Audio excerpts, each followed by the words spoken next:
Hello, Laguna Woods. It's Rick Bradford again with Saddleback Church of Laguna Woods, and we're in the midst of a 3-day special little series where I'm telling about my most memorable day, probably of my life, other than when I got married, which will always be the best day. But this was a day back in 1979 where my friend Joe had invited me to take Bibles and other materials into Romania, the most oppressive dictatorship around the world of that day. And we've already told the story the last 2 days. I hope you'll tune into those and take a look of the amazing things that God has done. Our verse for the day is, remember the wonders he has done and his miracles, from 1 Chronicles 16. That's what we're doing. I use the same verse all week because I want you to do just that as I'm doing it. We left off yesterday at the church service, and just the amazing way that God orchestrated what the choir was singing to what I was going to be talking on that morning. But after the service was over, and again, we weren't allowed to speak to anyone because that'd be terrible for them. They would be taken in for questioning. So we were whisked off, and that broke my heart. I wanted to talk to those people so badly. We were taken to an engagement party for a young couple. And in typical Romanian politeness, we were put right in the front table and sat with them. It was like we were the guests of honor and not the couple, but it was for them. Now, understand that there is no food in Romania at the time. So the whole church had saved up food for, I was told, for 30 days, pooled all of it so that that one party could have food. We're sitting there, and Joe and I keep saying, no, don't give us no food. No food. We don't need it. But they did, and it was amazing. So that party finished. And then, before we left, because we were leaving the town that day, we went back to the pastor's office, and on the way, they said, you must take, as our gift to you, these bags of food, like a doggy bag. I said, no. They would not take no for an answer. And so the pastor said, you will offend them if you don't take this food. So we did it. We go back to his office now to have a final talk before catching the train to go back home, actually.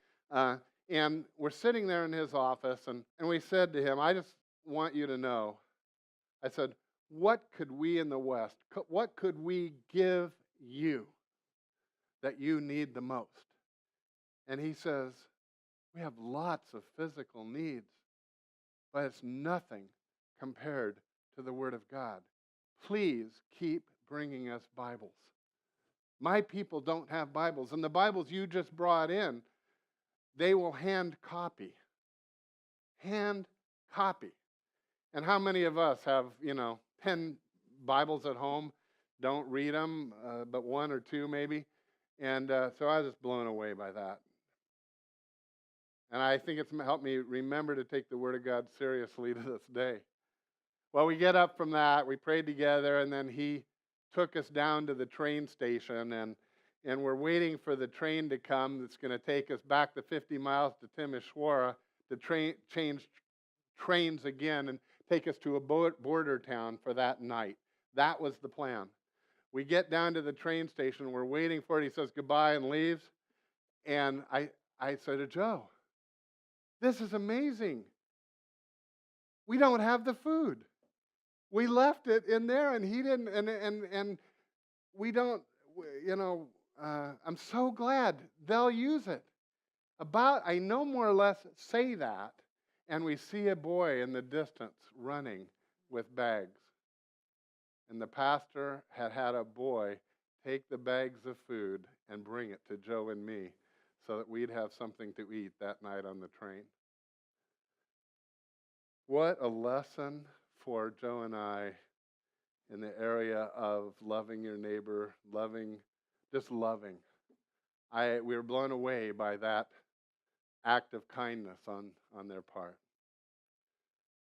Well, here comes the train then, and I pull out the tickets, and I notice that I had one ticket.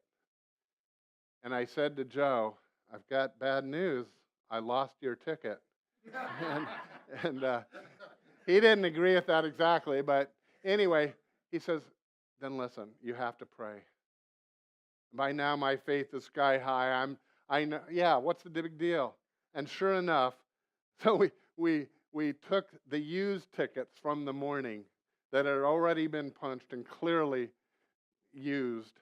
And when the conductor came down, that's what I handed him, praying, please, please, Lord, I don't know what's going to happen, but we will never make any of the rest of the connections if we don't get on. And he just acted as if they weren't punched them again, handed them back. A small thing, but one that I was totally appreciative of the Lord. Well, we get back. We go to Timisoara. We change trains. It's now the evening. You can imagine. We've gone to a party all day. It's now nighttime. We get to the border town and maybe another 50 miles. So now we're 100 miles from that village. It's now 12 hours since the church service ended. And we land in this city, and again, no taxis. Now, we had been given one big instruction, and that is, do not stay in the train station overnight. Because with this prison release, because there's no food for the prisoners, that's exactly where they go. And you do not want to be there. But what are we going to do? And so I said to Joe, we were told to talk to no one. And we're not, but we're done. We've had our time in Romania, and tomorrow morning we're going to get back on the Orient Express, cross into Hungary, and we'll be done. But tonight we have to find. We had a reservation in a hotel, but with no taxis, how do you find the hotel? So this time there was no angel that grabbed us by the arm and took us. But we're there, and I said, Joe, see that girl walking along there, a young girl, maybe, 20. But I'm just saying, she can't harm us. I'm going to go ask her where this hotel is. And he says, all right, you're not supposed to, but go ahead. So I went over to her and I said the name of the hotel. That's all I could. I figured she could get that. I know no Romanian. And she looked up at me, and I'll never forget this. She said, Sister, California. And I said, what? In Sister, California. I may not look Romanian, but do I look Californian?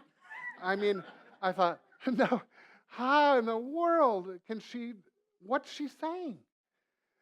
Well, after we talked, sort of, in a while, it turns out that she had been in that church service 100 miles away in a little village, 20 train stops away, 12 hours later, and I'm the one who picked her out of the crowd. And she knew that I had said greetings from California. And her sister lives in California. And I thought, Lord, you are amazing. I just don't know what else to say. Because, Lord, you led me to this young girl. I know that as a fact. She did not seek us out. We sought her out. And she knew exactly who we were. Statistically, an impossibility. But it was true. It was true. And it happened. And I remember the wonders God has done and his miracles. And I'm forever thankful for those. I really appreciate that the last 3 days you've been listening, because it brings great joy to my heart to be able to share the miraculous God whom we worship and serve. And I hope you have some stories, maybe not that dramatic or whatever, but if you have a friend or whatever, God has answered your prayer. That's the same God, and he'll do wonders and listen to you right now. Have a blessed day. We'll see you back tomorrow for Fun Friday.